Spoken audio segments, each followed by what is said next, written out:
విశాఖను మురికివాడల రహిత నగరంగా తీర్చిదిద్దేందుకు జీవీఎంసీ ప్రతిపాదనలు చేస్తోంది. అందుకు సరికొత్త ప్రణాళికతో ముందుకొస్తుంది. ఇంతకీ ఆ ప్రణాళిక ఏమిటో ఒకసారి చూద్దాం.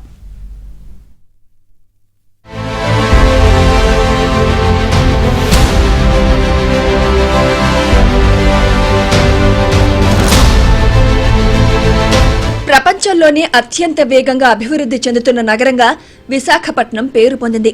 నగరంతో పాటు విశాఖ ఎకనామిక్ రీజియన్ అభివృద్ధిపై ప్రభుత్వం ప్రత్యేక దృష్టి పెట్టింది. నీతి ఆయోగ్తో కలిసి పనిచేస్తోంది. అందులో భాగంగా విశాఖను మురికివాడల రహిత నగరంగా తీర్చిదిద్దేందుకు ప్రయత్నాలు జరుగుతున్నాయి. ప్రభుత్వ ప్రైవేట్ భాగస్వామ్యం విధానంలో ముందుకు వెళ్లాలన్న ప్రతిపాదన తెరమీదకు వచ్చింది.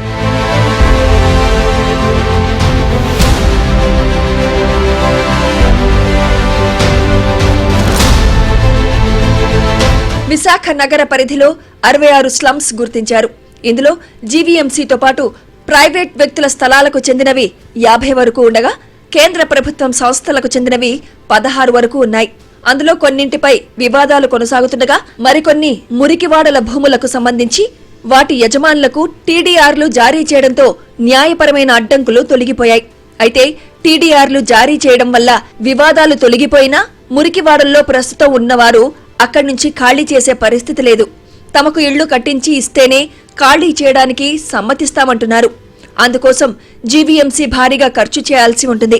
అలా కాకుండా భూమిని ప్రైవేట్ వ్యక్తులకు పీపీపీ విధానంలో అప్పగిస్తే జీవీఎంసీకి ఆర్థిక భారం లేకుండా మురికివాడల్లో ఉంటున్న వారికి అన్ని సదుపాయాలతో పక్కా ఇంటి సదుపాయం కల్పించడంతో పాటు మురికివాడలను మెరుగుపరిచినట్లవుతుందని భావిస్తున్నారు. ఇప్పటికే మొదటి దశలో 4 మురికివాడలను అభివృద్ధి చేయడానికి డిపిఆర్ కూడా సిద్ధం చేశారు. మనకి జీవీఎంసీ పరిధిలో దాదాపు టోటల్ మనకి 66 స్లమ్స్ ఐడెంటిఫై చేయడం జరిగింది. అదే మహువా గైడ్లైన్స్ ప్రకారంగా, అదేవిధంగా గవర్నమెంట్ ఆఫ్ ఆంధ్రప్రదేశ్ గైడ్లైన్స్ ప్రకారంగా 66 కాకుండా కొన్ని స్లమ్స్ ఆల్రెడీ ఉన్నాయి.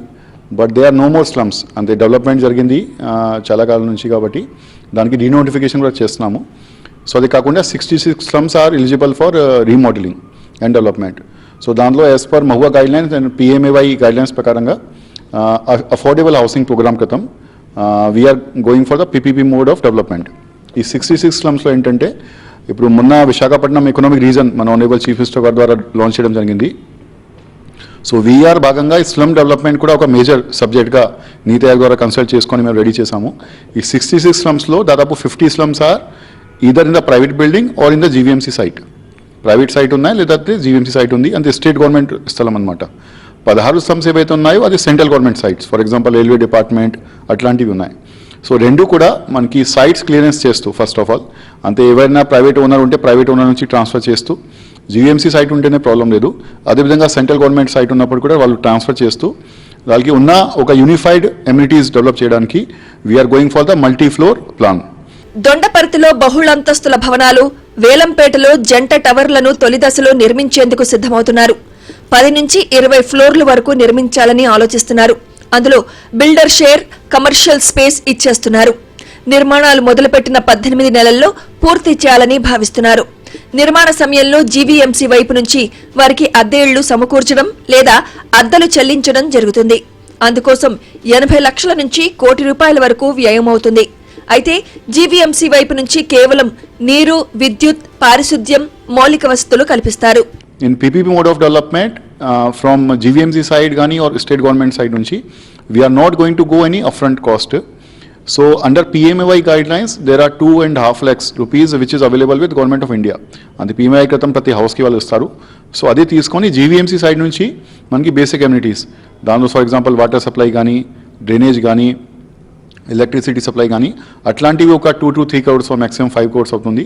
దానిలో రిమైనింగ్ బ్యాలెన్స్ ఏవైతే ఉందో around 30 to 35 crores that will be invested by the developer. దానికి విజిఎఫ్ మోడల్లో మేము టెండర్ పిలుస్తాము. విజిఎఫ్ మోడల్లో టెండర్ పిలిచినాక సగం portion, it may be few floors, it may be few square feet area that will go for the commercial refund for the developer. So for example ఒకటి ఒక 14-15,000 square feet ఉంటే కనుక దానిలో 2,000 కానీ 3,000 కానీ స్క్వేర్ ఫీట్ అంటే కనుక that will go back to developer. Remaining 10,000 square feet or 12,000 square feet that will come to the housing. ప్రత్యేకంగా చేసే నిర్మాణాలు కావడంతో ప్రత్యేక అనుమతులు, వెసులుబాట్లు కూడా ప్రభుత్వం నుండి తీసుకోవాల్సి ఉంటుంది. అలాగే ప్రత్యేకంగా పునరావాస విధానంలో మార్పులు చేయాల్సి ఉంటుంది. ఇవన్నీ చేయడానికి ప్రభుత్వం సిద్ధంగా ఉంది.